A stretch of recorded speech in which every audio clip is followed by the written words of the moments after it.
Guys, ito yung nagawa kong cream cheese. Sa katutungan ako dito, medyo nag-try ako nito maggawa. Tsaka habang tumatanda ka na, kailangan mo na nito. Ano to? Bawang na may cheddar apple vinegar. Tapos honey. Pag ikaw ay tumatanda, kailangan mo na yan, ang high blood. At nang para sa high blood, ito yung niluto kong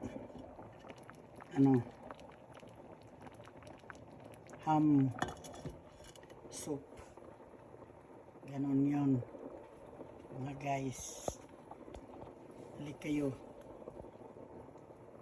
kain muna tayo. Ito yung kusina ko. Ganito pag nagluluto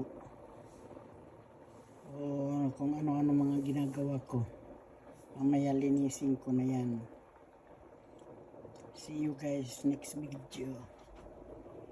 Sana successful ako dito sa cream cheese ko. Kasi parang hindi ko makapaniwala eh. Ang dami kasing gatas. Sayang rin yung itapong ko. Sige guys, sa susunod naman kung ano pang pumasok sa utak ko. Ito talaga pag Bisaya. Bye guys. See you next video.